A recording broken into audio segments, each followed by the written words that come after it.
We have made it. Part 3 of the Second Punic War. Hannibal has taken the Italian peninsula at storm. The Battle of Cannae is greatest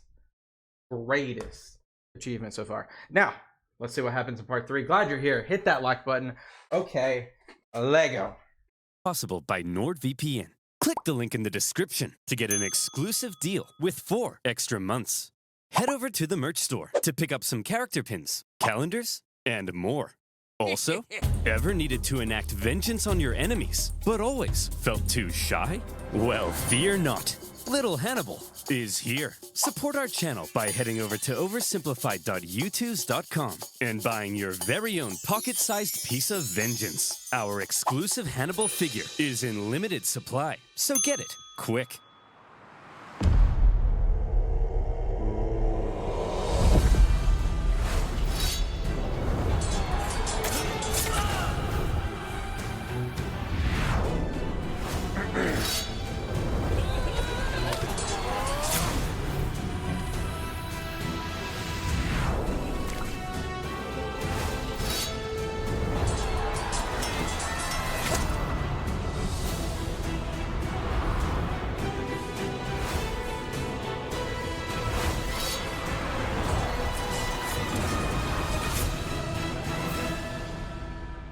That's insane. Oof.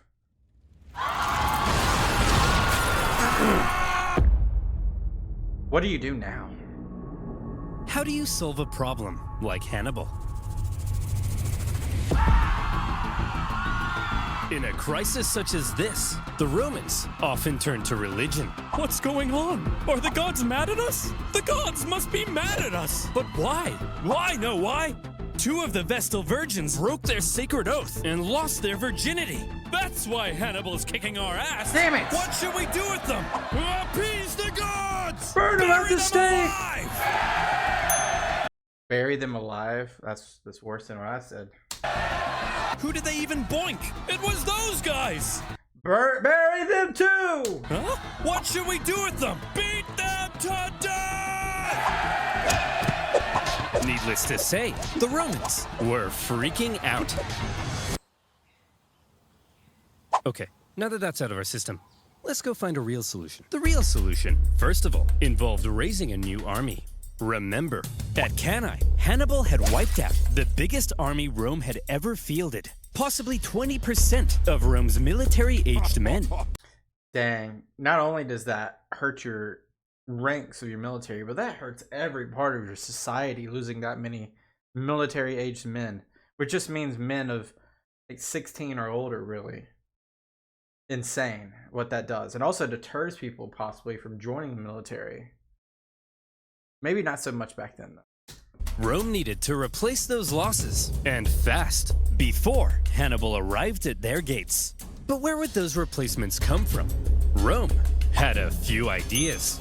Quick! Lower the age of conscription! You! Put down those Digimons! You're a soldier now! 5 years old. Enlist all these slaves with the promise of freedom!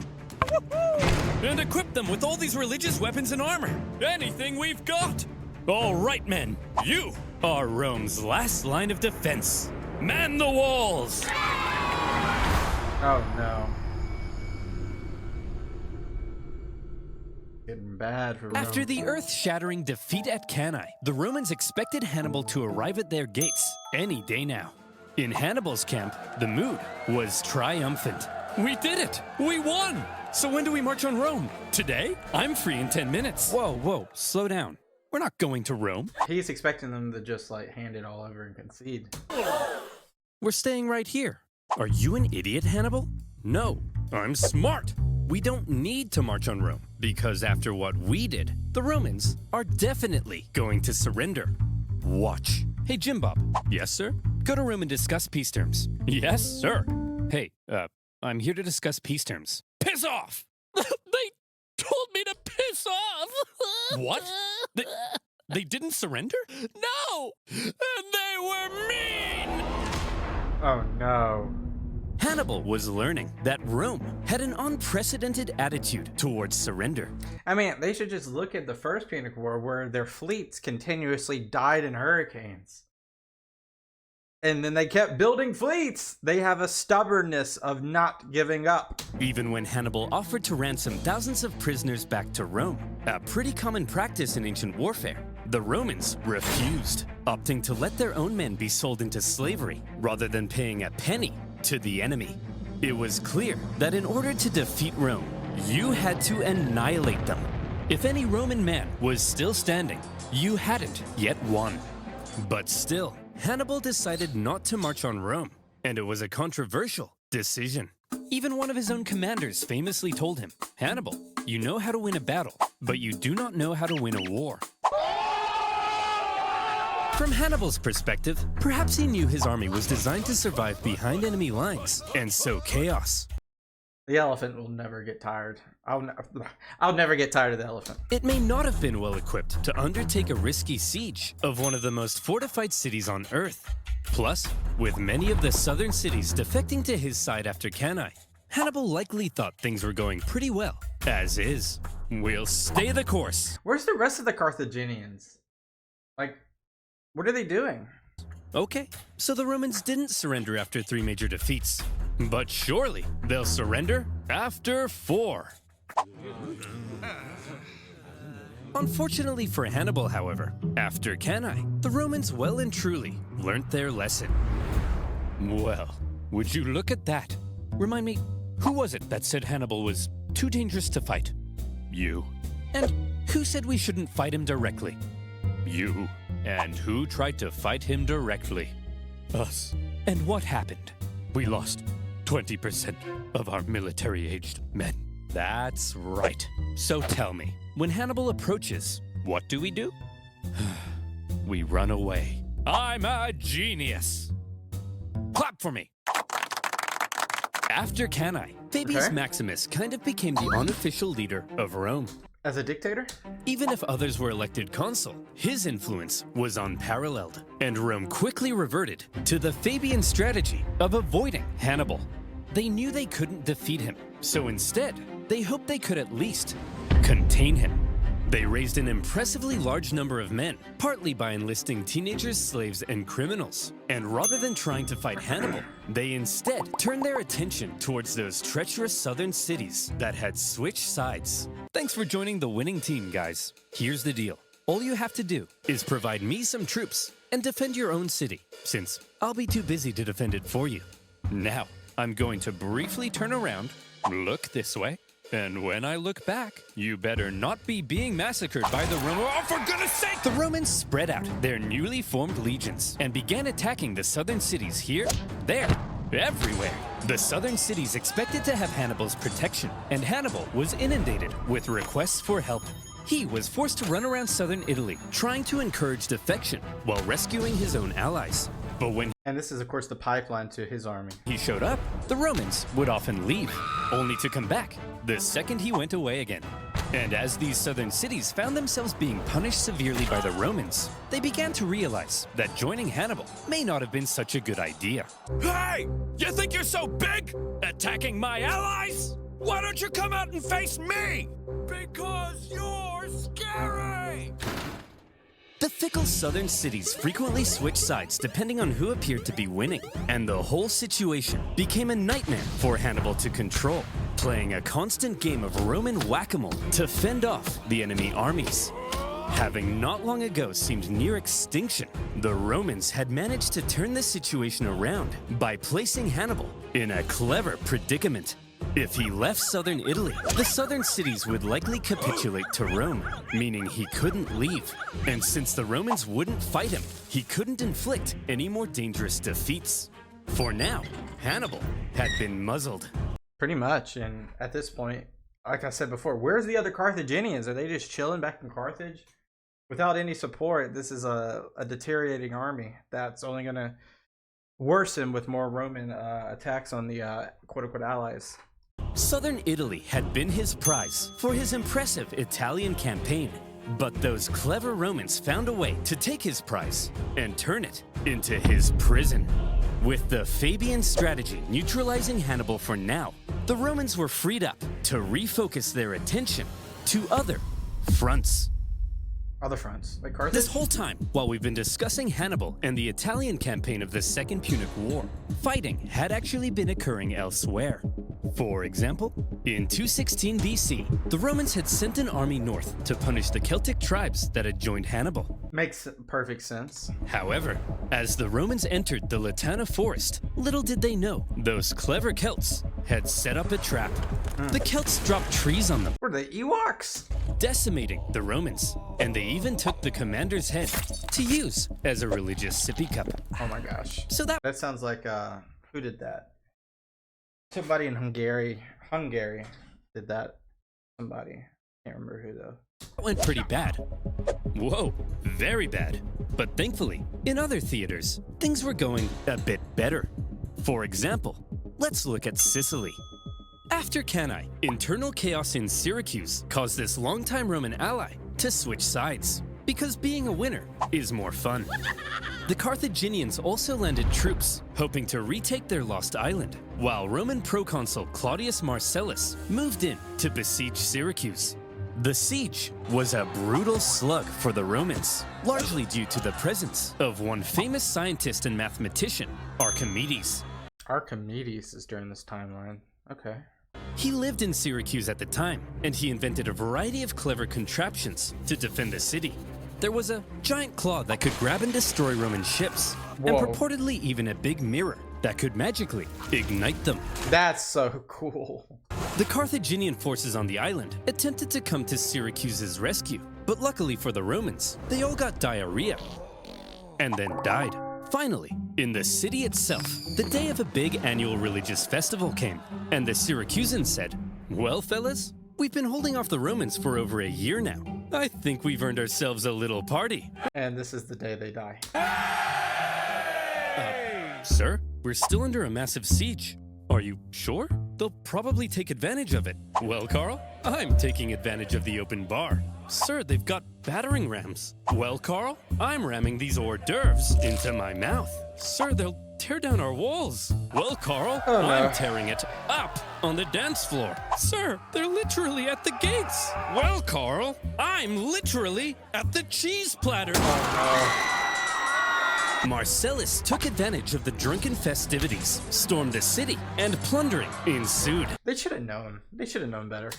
In the chaos, Marcellus ordered Archimedes be captured alive. Really? Some sources say Roman troops entered Archimedes' home, and they were like, "Hey man, are you the math guy? Go away. I'm drawing circles. Look, I just need to know if you're the nerd. Come on, bro, get out of here. You're messing up my circles." Now is not a good time to draw circles. It's always a good time for circles. I love circles. Either stop drawing the circles or I kill you. I choose the circles. I thought he was supposed to be taken alive. Despite not securing Archimedes, by 210 BC, the Romans did secure Sicily, and also put down a Carthage-supported rebellion on nearby Sardinia. 2 Roman successes, and there were more to come. After Cannae, King Philip V of Macedon saw an opportunity. He was concerned with recent Roman expansion into Illyria, and so, when he saw Hannibal annihilating the Romans in Italy, he said, "Oh my gosh, hey! Hey, Hannibal!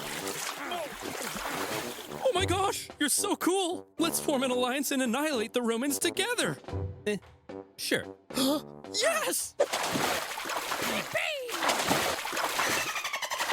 Hannibal hoped to secure Philip's help in fighting Rome, but a Roman army was sent to the region, stirred up Philip's other Greek opponents, and Ooh, Aetolian and Pergamon. essentially kept Philip bogged down in Greece for the entire duration of the war.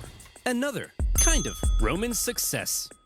But the main front Rome was hoping to push Carthage back in Iberia. was Spain. The riches of Spain made it one of Carthage's most valuable possessions, and the Romans were eager to weaken it. Remember way back at the start of the war, the consul Scipio was supposed to go to Spain, but ended up rushing back to Italy when he realized Hannibal was crossing the Alps.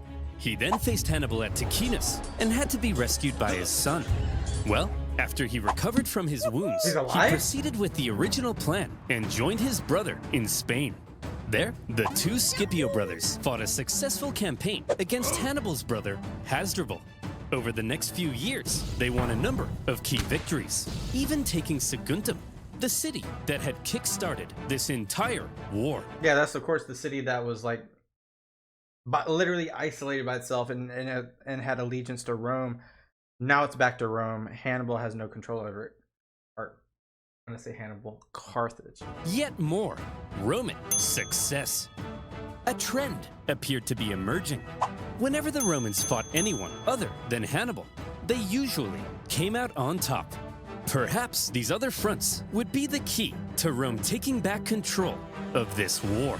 Maybe. Perhaps it was time for Rome to return to their old ways of being the aggressive go-getters. And perhaps it would help if Rome had a Hannibal of their own. Scipio's son.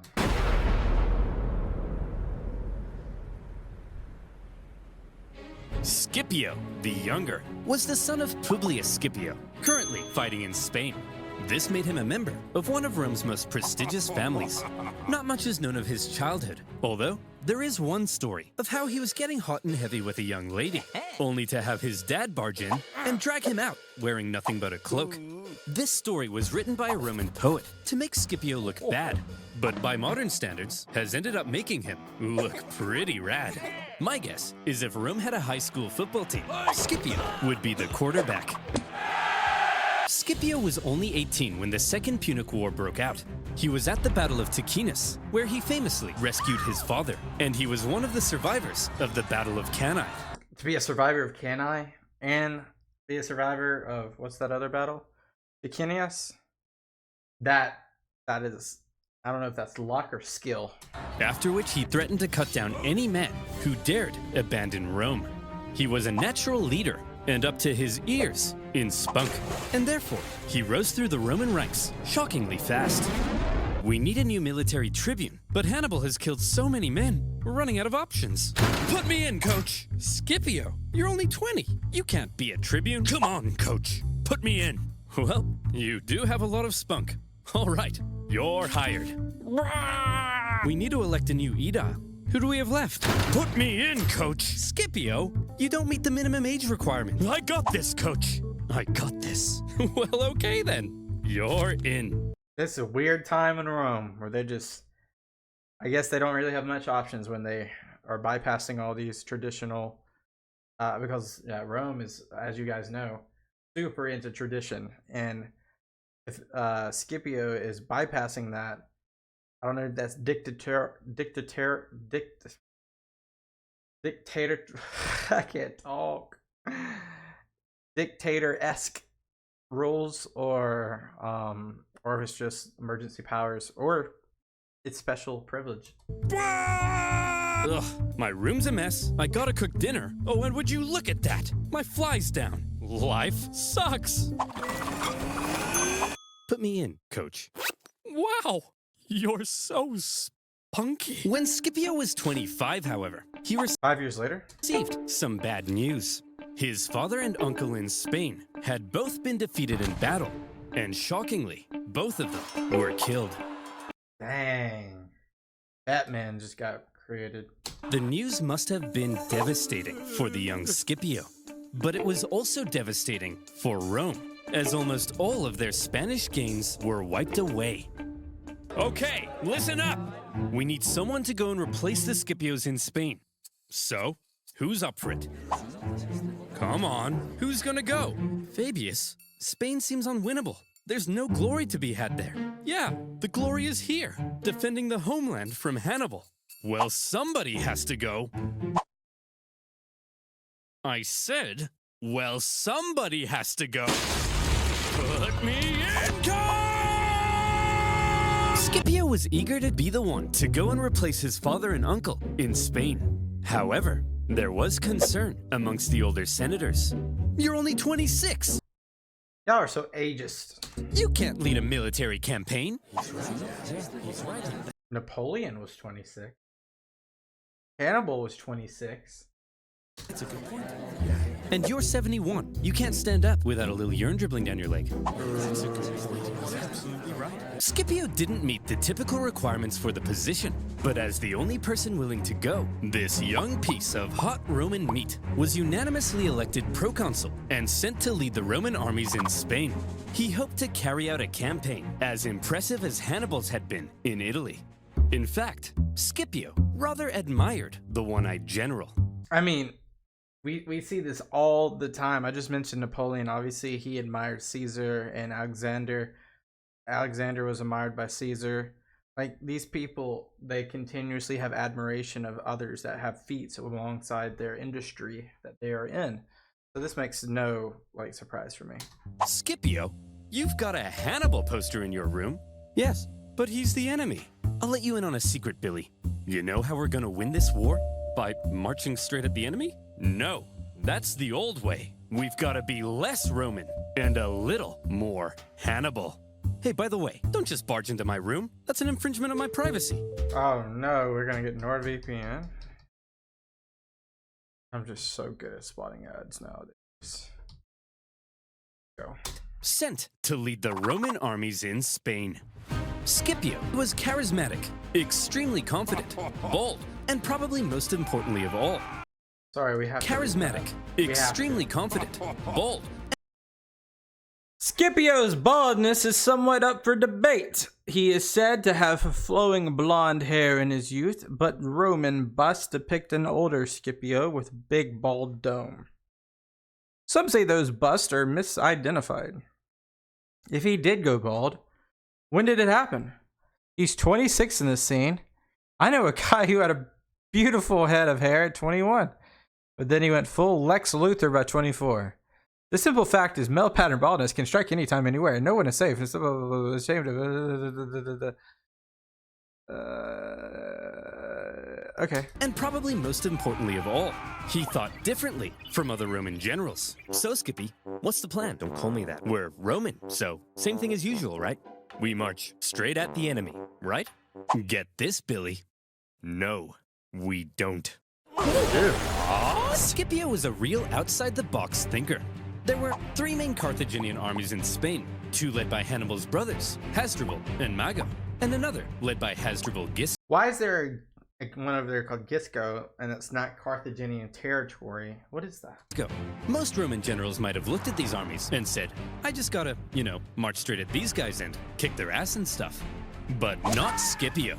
At a time when many believed winning battles won wars, one of Scipio's greatest strengths was an ability to see the overall strategy behind his actions. He knew that Spain was the closest thing Hannibal had to a base of support. With its mass resources and manpower, it's where Hannibal likely hoped to get supplies and reinforcements from. Spain's base of support was the city of New Carthage, the most fortified city on the peninsula, perfectly positioned to communicate with and receive supplies from Africa. And so, if Scipio managed to take New Carthage, he could take Spain. And if he took Spain, then maybe Hannibal would fall. Maybe. To Scipio, Spain wasn't just some sideshow. It was the main show. Okay. And it all rested on New Carthage. But a surprise attack on Carthage's capital city in Spain? It was a ridiculous idea.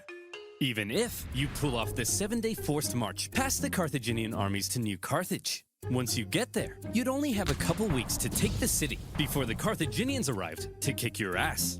Sieges of cities that fortified usually took months, if not years. So, Scipio, how are you gonna pull this off? Well, first of all, to make sure the surprise plan stayed hidden, Scipio kept it a total secret, even from his own men. That's good. Where are we going, Skippy? I'm not telling you. Is it Disneyland? I'm not telling you.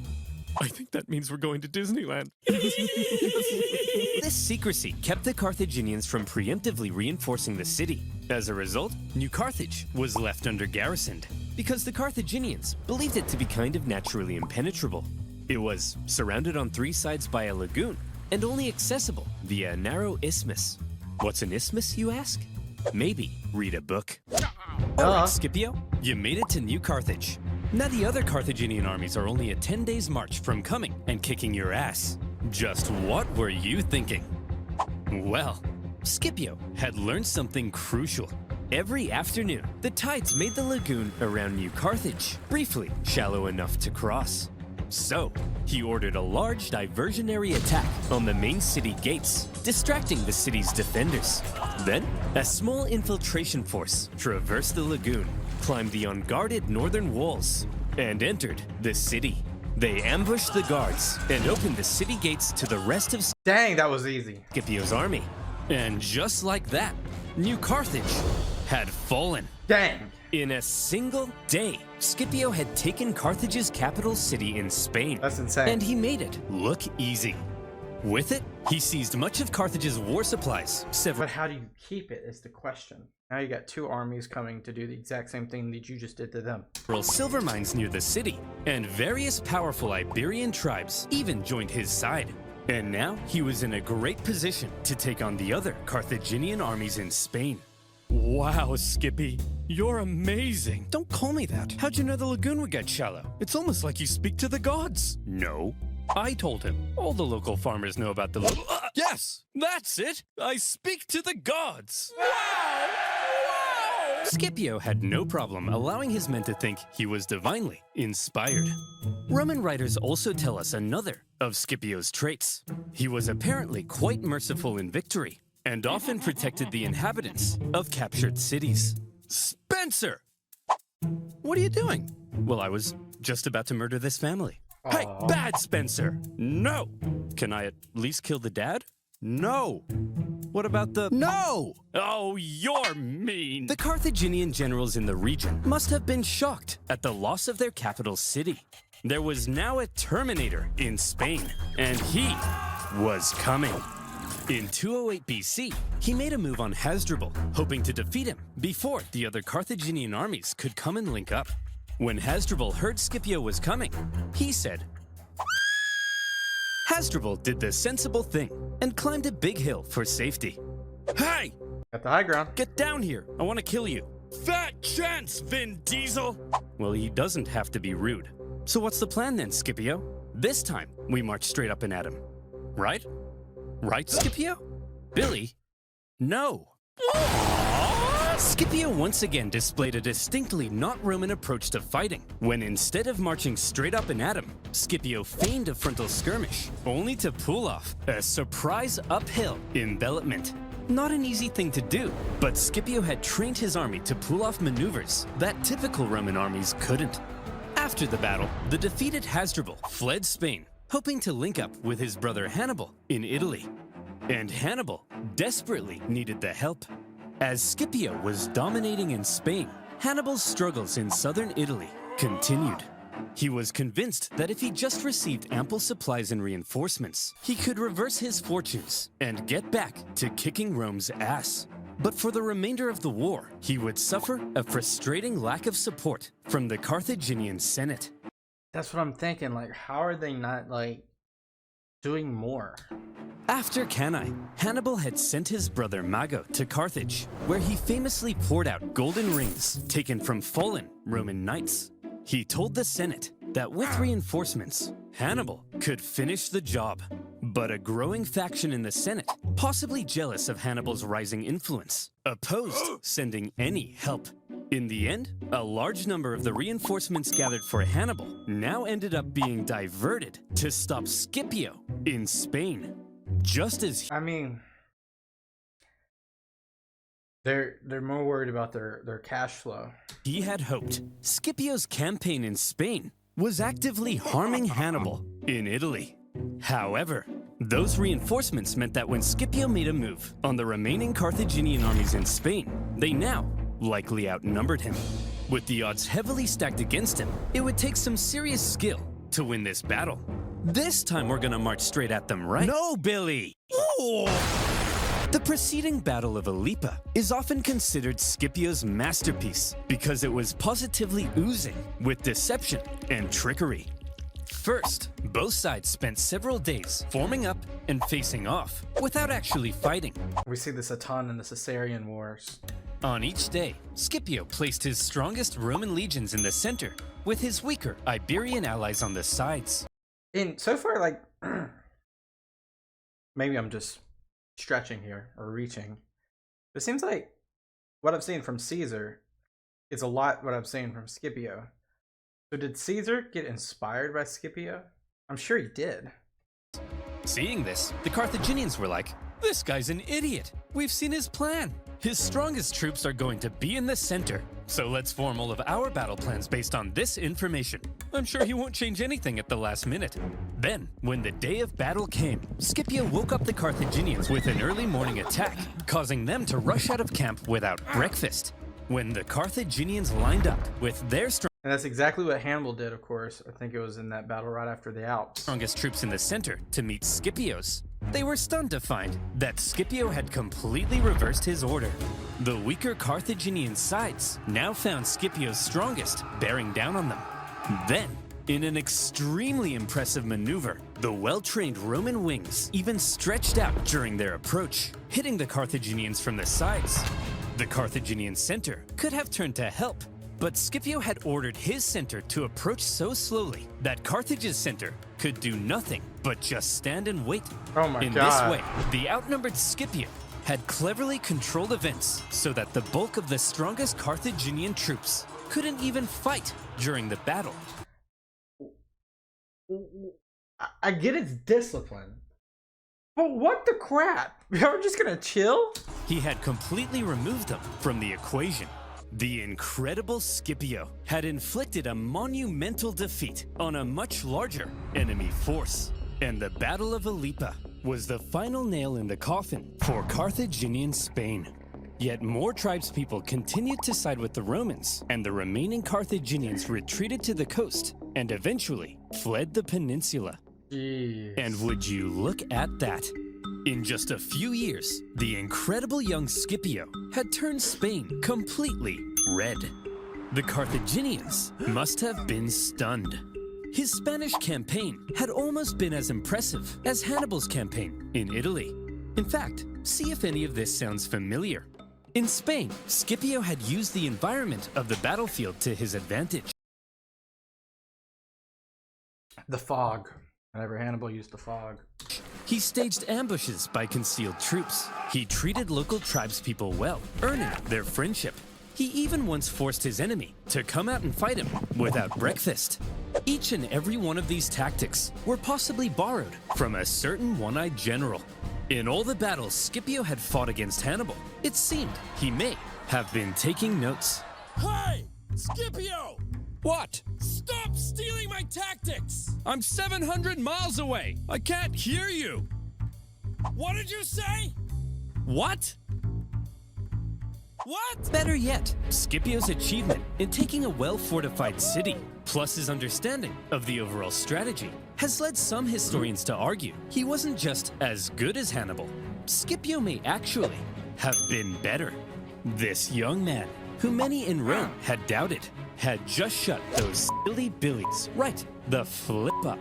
Mere years ago, it looked like Rome had no chance of even surviving this war. But now, the momentum of war was shifting astonishingly fast. And for Hannibal in Italy, things continued to head south. Before Scipio had even gone to Spain, the Romans had placed Capua, Hannibal's largest city in Italy, under a dangerous siege. And in order to rescue it, Hannibal needed to take drastic action. Fast. Man, everything's falling apart. Fine, I'll do it! Do what? Yeah, you've convinced me. I'll march on Rome. Hannibal. Oh. So now we're marching on Rome. Okay. That conversation was 5 years ago. It's too late. No one's trying to convince you to march on Rome. I said I'll do it! Quit nagging me! Ugh. Hannibal finally marched on Rome, hoping it might draw the Romans away from Capua. The Romans saw Hannibal approaching their city, and they freaked the hell out. Hannibal is said to have closely approached the city walls, inspecting the defenses, as the Romans inside quivered in their togas. However, Hannibal probably knew he had no chance of taking the city. The whole thing was a feint, and Hannibal soon left. The Romans famously coined the phrase, "Hannibal is at the gates," to describe a moment of crisis or severe desperation. But for accuracy's sake, The phrase should probably be, Hannibal is at the gates. But don't worry, it's just a feint to draw the Romans away from Capua. And it didn't even work, because the Romans stayed at Capua, and the Capuans misunderstood and thought Hannibal had abandoned them. And so, they surrendered What? the city. Are you serious? But Y'all are so, what do you call it? Naive. apparently that's not as catchy. Despite a few successes, including an ambush in 208 BC, where Hannibal managed to kill both consuls in one go, Hannibal was slowly but steadily losing his grip on southern Italy. Even Hasdrubal, who had fled Spain to join Hannibal, never reached his brother. He made his own dramatic crossing of the Alps, just as Hannibal had done. But unlike Hannibal, the second Hasdrubal arrived in Italy, he was immediately pulverized. The Romans then took his head and threw it over the walls into his brother's camp. Hannibal was becoming extremely isolated. Dang. After his impressive conquest of Spain, Scipio returned to Rome a hero. And when the election came for next year's consuls, despite not meeting the typical requirements, Scipio won in a landslide. But the question now was, what would he do next? All right, what's your plan then, Scipio? You're gonna go fight Hannibal now, right? Get this, Fabius. No. Maybe you should like that. Scipio's plan remained the same as before. Don't attack the monster directly. Attack his base of support, which now happened to be Carthage itself. That's right, Scipio would invade Africa. However, Scipio understood that any invasion of Africa would stand a much better chance if he could secure an alliance with one of the African tribes. The Nubian cavalry. Ooh. Throughout the war, Carthage's far superior Numidian cavalry, which came from this part of Africa, had played a critical role in winning battles. Numidia was divided between two rival kings. In the east, the king Syphax had sympathized with Rome for much of the war. So that's who you're working with. And so at some point, Scipio visited Syphax to ratify a treaty. It just so happened, however, that the Carthaginian general Hasdrubal Gisco, whom Scipio had fought in Spain, also arrived at the exact same time. And so Syphax invited both Scipio and Gisco for a meal. The two men fought for Syphax's alliance, and by Roman accounts, Scipio was positively charming. Come on, Syphax, stick with us Romans. We'll build a naked statue of you. Very enticing. If you join our side, Syphax, we'll give you a 2% discount on figs. You like figs, don't you? 2% off. Yeah, buddy. Not really. Hey, Syphax, check this out. Wow! Hey, Syphax, check this out. Oh, he's dead. Did he just defecate? I believe he did. Well, Scipio, you clearly are the most charming man in the Mediterranean. My alliance is... Syphax, I'll let you marry my extremely hot daughter. He's gonna switch. Yours! Humana, humana! Unable to compete with Syphax's libido, Scipio instead made contact with Syphax's rival, the other Numidian king, Massinissa, He's closer? who was a longtime ally of Carthage. Scipio told Massinissa, if you join the Romans, I'll help you defeat Syphax and become the ultimate Numidian king. And so Massinissa was now on Team Rome. Good job, Skippy. With a Numidian alliance solidified, Scipio prepared for his invasion of Africa. He raised a volunteer force that included many of the disgraced survivors from Cannae, and he set sail. No hurricane this time, good. Well, Terry, any news from Italy? Has Hannibal won the war yet? Who on earth? It's... Here's Skippy! I knew that. The Roman landing sent a clear message to the Carthaginians. You don't invade us. No, we invade you. For the first time in the war, the Carthaginian homeland was under threat, and the Carthaginians needed to defeat Scipio at all costs. They gathered a huge army led by Hasdrubal Gisco, with allied Numidians led by Syphax, and they ordered them to get Scipio the hell off their continent. Sources say at this point, Scipio was severely outnumbered. Scipio? That army's huge! Yeah, where's his Numidian Cavalry. There's no way we can beat off all these men. How are we gonna beat off all these men? Vigorously. And while maintaining eye contact. As always, Scipio had a plan to deal with the larger enemy force. It just so happened that Syphax was offering to try and broker peace between the Romans and the Carthaginians. And Scipio smelled an opportunity. He sent a Roman envoy to Syphax's camp. And when they got there, Syphax was like, "Hey guys, welcome to the enemy camp." They're going to massacre them. Just before we begin negotiations, a small safety demonstration. As you can see, our huts are made of grass and reeds. Oh, they're gonna burn down everything too. Very flammable. If there was even a single spark, this whole place would become a raging inferno. And all my men would burn alive. Very interesting. The Roman troops then reported back to Scipio about the Numidian camp, its construction, and most importantly, its flammability. Then, the following night, as the sun was setting over the beautiful African plains, and the Carthaginians got all comfy in their beds, they began to gently dream of Carthaginian figs and child sacrifice. Good night, Carthaginians. Good night, Syphax and Gisco. Good evening, Scipio. In the night, shadowy Roman figures approached the Numidian camp. As the Numidians lay in their beds, Scipio executed his plan. The camp erupted into flames. With the flammable wooden huts, the fires spread terrifyingly fast. Men were burned in their beds. Those who awoke in a panic, believing the fire to have been some kind of terrible accident, rushed to the exits without their weapons and armor. Those who saw the fire from the Carthaginian camp also rushed out unarmed. They're all massacred. And when they got there he was. Scipio, the Romans, and their steel. That was obvious. That was so obvious.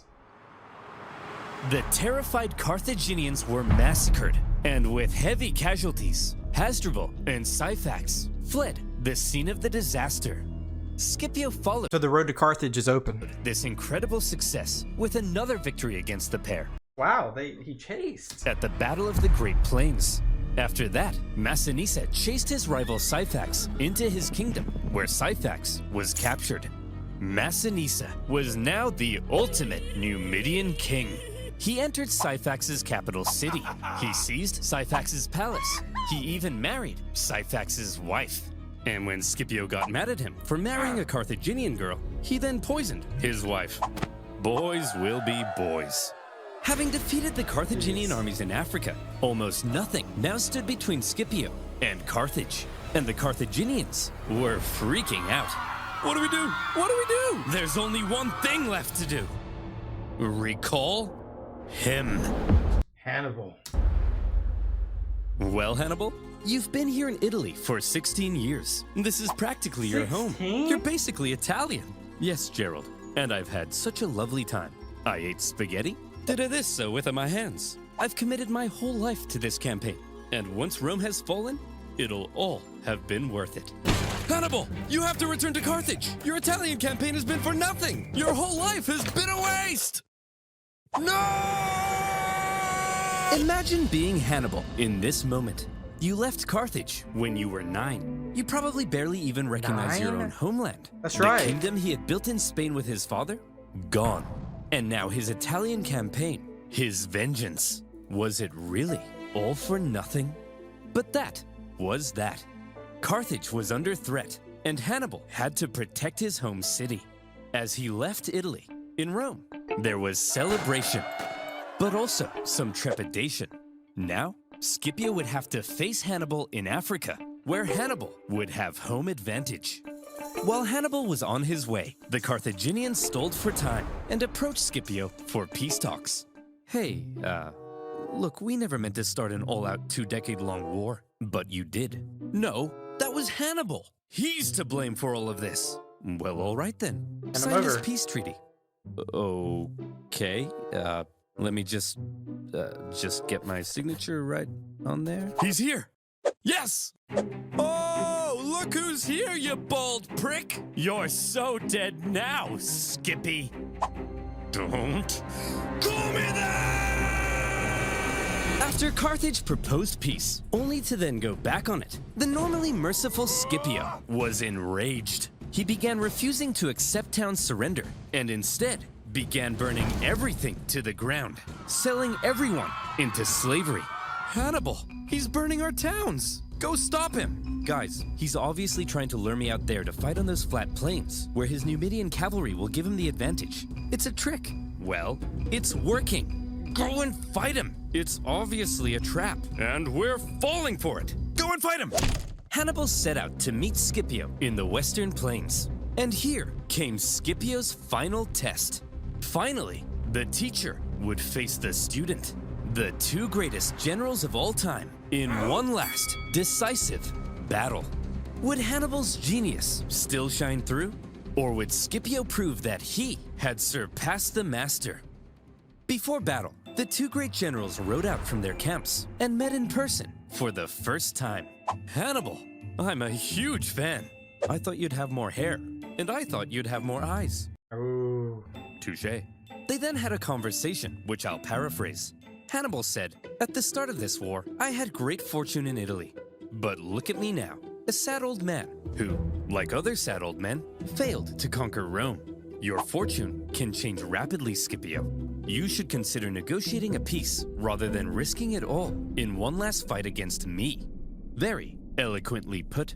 Scipio then replied, You! Negotiate? Negotiate what? I took Spain. I'm about to burn your pathetic city to the ground. What could you offer me in negotiations? I already have it all! Ah! Seriously though, Hannibal, I am such a big fan. And so, it was settled. The two great generals would face off one last time. In open plains, yeah, there's no way that Hannibal wins this. In the epic Battle of Zama. Scipio gave his men, consisting of many survivors from Cannae, a pre-battle speech, telling them not only would they gain redemption, but they could become masters of the world. Hannibal told his men probably nothing, because most of them didn't even speak the same language. Jeez, Carthaginian, Mauritanian, Celtic, Numidian, Balearic, Macedonian, Italian. Wow, what a melting pot. As the two armies lined up for battle, something interesting became clear. Hannibal had more infantry and hoped to use them to brute strength the Romans. But Scipio had the nimble Numidian cavalry and hoped to pull off an envelopment. It was a complete role reversal of Cannae. As the battle began, Hannibal made his first move. Elephants up. He sent his 80 war elephants to smash through and weaken the Roman infantry. Scipio had the perfect response. He had altered his formation to create passages between the Roman maniples. His light troops stepped aside. Yeah, this is what the I can't remember if it was the Arabs fighting the Persians, or who it was. I think it was I can't remember the battle, but this is how they combated war elephants. You let them just go right by you. At the right moment, revealing the gaps ahead of the charging elephants. Elephants, if given the choice between a suicide charge into spears or a nice clean escape, will probably choose the escape. And that's what happened. Some elephants were so frightened from the noise that they even turned and smashed back into the Carthaginian cavalry, which the Roman cavalry then engaged. Your move, Hannibal. Hannibal wasn't an idiot. He knew that he was fighting superior Numidian cavalry on open plains. So when his weaker cavalry ended up being routed from the battlefield, he probably wasn't surprised and hoped the Roman cavalry would be lured as far from the battlefield as possible, because his infantry needed time to do a clever little job. Hannibal had the numerical advantage, and he had positioned his army in 3 lines. The weaker troops were at the front, while his best men, the army that had been with him in Italy, were in the rear. As the Romans smashed into the weaker front lines, they managed to cut through them, but suffered losses and exhaustion in doing so. The same with Hannibal's second line, so that by the time the Romans reached Hannibal's superior third line, the two sides may have now been about equal in number. But The exhausted Romans had just fought an entire battle to get there, while the remaining Carthaginians were fresh and ready to go. Even match, but it's probably at this point it's probably advantage Hannibal. Hannibal was still a genius. And this is where the final race began. Could Hannibal's stronger infantry finish off the Romans before the Roman cavalry returned from their pursuit? Who would be quicker, the Carthaginian infantry or the Roman cavalry? The answer: Cavalry. the cavalry. They had called off their pursuit just in time to turn around and hit Hannibal from the rear. And that was the deciding move. As the sandwiched Carthaginians were hacked to pieces, Hannibal knew he had lost, and he escaped the battlefield. It was a battle that some historians say was well fought on both sides. Both showed their genius, but fortune fell in the favor of Scipio. With just a few thousand Roman casualties compared to 40,000 Carthaginians, Scipio had won. Wow. Hannibal advised the Carthaginian Senate that it was time to surrender. 17 years of war, finally over. The terms Rome placed on Carthage were harsh. Of They course. lost territory and were prohibited from starting any more wars with They lost territory in general to like partner. For example, like the Numidians, did they eat that territory up? Did Rome eventually eat that territory up? anyone without Rome's explicit permission. Carthage basically became a weak Roman client state. And what of these two military geniuses? Well, Scipio returned to Rome triumphant. For his victory in Africa, he was given the title Scipio Africanus. He had delivered Rome from an existential threat, and so, from here on out, he was primed to dominate Roman politics. He was even offered to become consul for life, but he humbly refused. Wow. He could have been a Caesar. Politics being what it is, however, jealousy eventually grew. Scipio and his family ended up battling accusations of corruption, and Scipio, possibly becoming tired of Roman politics, retired to a nice country house by the coast. Hannibal also took a leading role in Carthaginian politics after the war, but again, due to jealousy, factionalism, and a possibility of arrest by the Romans, he eventually entered exile. He spent the remainder of his years out east, even advising enemies of Wait, did he go to Anatolia or to Antioch? Rome. Rome's hatred of Hannibal endured, and they never stopped hoping to someday capture the monster. One story is told of how when a much older Hannibal was chilling in the city of Ephesus, a Roman delegation was sent to the city, and in that delegation was Scipio Africanus. The two men met for the second time, and they seemed to have gotten along quite well. Scipio asked Hannibal who he thought the three greatest generals of all time were. Hannibal placed Alexander the Great in number 1, Pyrrhus of Epirus in number 2, and in third place, himself. Scipio then asked, "And what if you had defeated me at Zama?" "Well, Scipio, then I would have been the greatest general of all time. Please, call me Skippy." Eventually, around 183 BC, Hannibal, now in his 60s, came under threat of Roman capture. After a long life, he killed chose himself. to take some poison. According to Livy, his last words: "Let us now relieve the Romans of the anxiety they have so long experienced, since they think it tries their patience too much to wait for an old man's death." Wow, Hannibal, what a dignified end. Ugh. Gross. And there you have it. Oh my goodness. The Second Punic War, finally done. It took 17 years to end the war, and on a personal note, making these videos has also taken 17 years off my life. Well, that's it, guys. Let's just kind of like bring it back home. So, his father takes him to Spain when he's young. He basically has, they have all that territory they can gain in Spain for the silver mines to really uplift Carthage. They then say, all right, we're going to take the battle to you. They then go through the Alps after some fighting in Iberia. They then go through the Alps, and then the fighting happens right past the Alps, and I guess you would call that Cisalpine Italy. Then he eventually finds out that there's consuls after him. He fights consuls. He kills he has Celtics kill consuls. He then kind of traverses on the left side of Italy, and then kind of just does like a little loop around Rome into the bottom right. That's when the Battle of Cannae happens.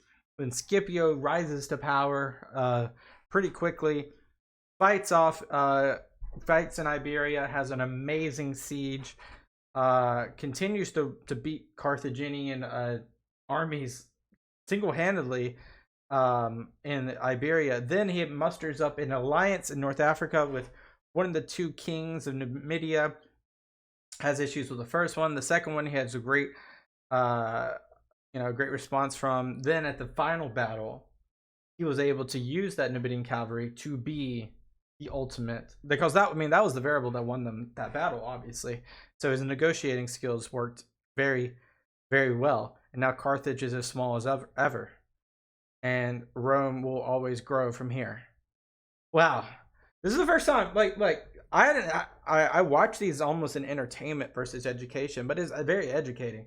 These last 3 videos, really the last 5 videos. Remember, we did the first 2 videos, which was the first Punic War, and then the last 3 videos for the Second Punic War. Did not really have an understanding of this time frame and really who Hannibal was and who his father was and who, these several different consuls that fought on behalf of Rome.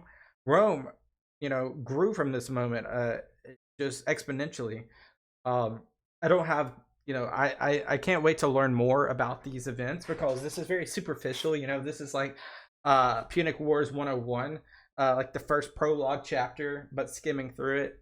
Almost like but Oversimplified does an amazing job. Oh my God. Please subscribe to them if you guys haven't already.